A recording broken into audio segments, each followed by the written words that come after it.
How can I bring more ROI to our dam? Posted by Henrik to Gyor on February 2nd, 2009. A dam is an investment.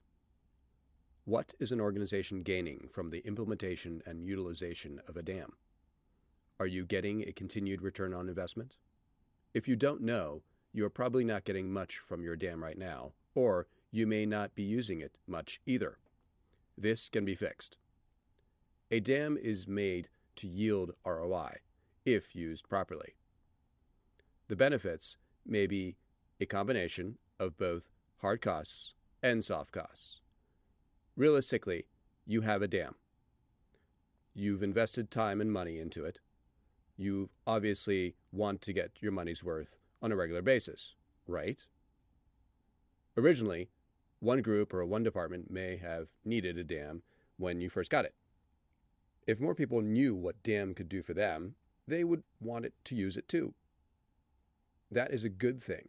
We'll talk about budgets and sharing the costs later. Sharing the use of the dam across departments and groups can bring more ROI as long as you have some governance behind this spreading of the wealth with the dam. About that governance part, you do want some control over who does what with the dam, because the last thing you want to happen is a free-for-all nor a dumping ground for everyone's garbage with no order nor metadata. That is a very bad thing. It is worse than garbage in, garbage out. In the case of a dam, it is often garbage in and garbage stays in. This is because people rarely revisit the metadata of assets once they have been imported into the dam, and the simple lack of metadata makes finding assets much, much harder. Your dam is only as good as its metadata. Beyond the content, file type, and versioning in a dam, an asset is an asset is an asset.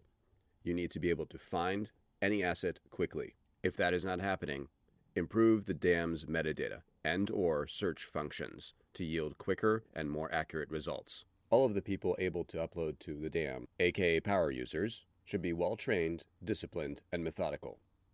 Your workflow with the dam should require this. Training and ongoing support should encourage this. As discussed in an earlier blog post, documentation can enlighten when it is written properly, made readily available, and updated as needed. Any user must understand that metadata is what is used to search for assets. Without this, users are not going to be happy when they're trying to find specific assets. Your organization must determine who should have access to what assets in the dam. Many dam solutions can be set up with multiple collections of assets. Each of these collections can be assigned users and roles. A role is a set of users.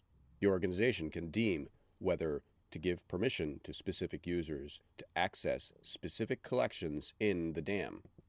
With the idea of controlling permissions, you can add more assets and share them accordingly.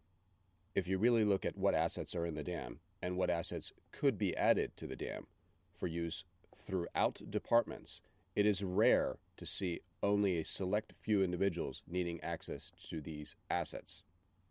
If only a few people can see these assets, that is often called a silo, unless there are legitimate security or confidentiality reasons. The more people know what assets are there and where to readily access them, the more likely these assets will be used, reused, and/or repurposed. The more assets are used, reused, and/or repurposed from the dam, the more ROI you get. Build workflows to determine what should occur with these assets.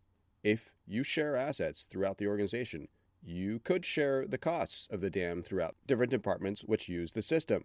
How do you divide the costs up is up to you to decide, whether it is by monitoring who uses the dam the most, who stores the most in the dam, dividing the costs per user, dividing the costs equally among all groups. Based on Francis Bacon's quote of knowledge is power, or Bill Gates' quote of information is power, Carl Pritchard, a PMP, recently said, knowledge is power, shared.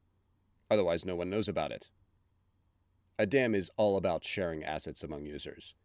These assets are often institutional knowledge and/or intellectual property, which the organization has created and/or acquired. Share these assets more widely within your organization, and you've just brought more ROI to both the dam and, more importantly, your assets. This is the case unless you like silos. Do you hide assets in the dam and plan to keep them there for posterity? Do you want different groups creating the same asset over and over again? Do you like inconsistency or lack of continuity within your organization? Don't start the process of finding ways to squeeze out more ROI from a dam while wearing blinders. Explore all the options first. Then you can narrow the options down to what brings out the most value. You may find that sharing assets via a dam with most of the organization is a good idea. Knowledge is Power Shared is a registered service mark of Carl Pritchard of Pritchard Management Associates. For more on this and other digital asset management topics, log on to www.anotherdamblog.com. If you have any questions or comments, please send them to anotherdamblog@gmail.com. Another Damn Podcast is available on Audioboo, iTunes, and the Tech Podcast Network. Thanks again.